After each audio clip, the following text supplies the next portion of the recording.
आज हम स्पेस की कुछ ऐसी चीजों के बारे में बात करेंगे जो कि आपने इससे पहले कभी नहीं सुनी होगी।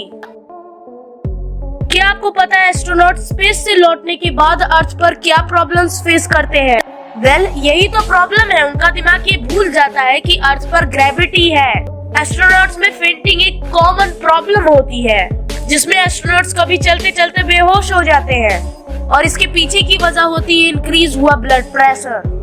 और क्योंकि उनका दिमाग ग्रेविटी के हिसाब से काम करना भूल जाता है, उन्हें फिर से चलना सीखना पड़ता है। स्पेस में गए हर एक एस्ट्रोनॉट के डीएनए में बदलाव हो जाता है, जिसकी वजह से आप ये कह सकते हो जो एस्ट्रोनॉट स्पेस से लौटा है वो इंसानों के बीच रह रहे एक म्यूटेंट जैसा है।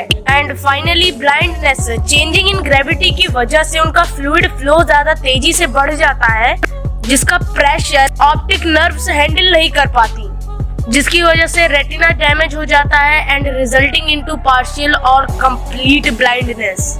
लेकिन फिर भी स्पेस की इस दुनिया से कोई नहीं डरता। स्पेस में जाने के लिए 500 एस्ट्रोनॉट्स बिल्कुल तैयार हो चुके हैं और इस दुनिया की आधी से ज्यादा पॉपुलेशन एक बार स्पेस को विजिट जरूर करना चाहती है और 24% लोगों ने तो अप्लाई भी कर दिया है।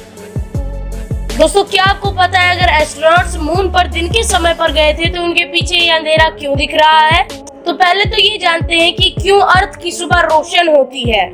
इसके पीछे की वजह है अर्थ का एटमॉस्फेयर, जो कि लाइट को ट्रैप कर लेता है जो सूरज से आती है और फिर अपने आसपास की जगह को रोशन कर देता है।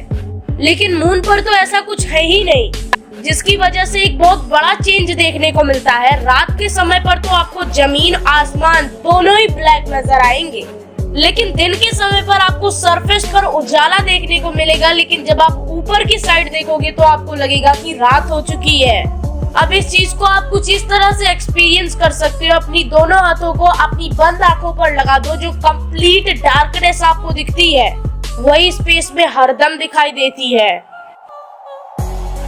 दोस्तों, क्या आपको पता है ब्लैक होल से पहली बार कोई चीज वापस निकल कर लौट आई है, वो भी पूरे 3 साल बाद। पर ऐसा कैसे हुआ, आइए जानते हैं। जी हाँ, एक ब्लैक होल ने आखिर स्टार को खाने के बाद पूरे 3 साल बाद वापस बाहर फेंक दिया। पर कैसे?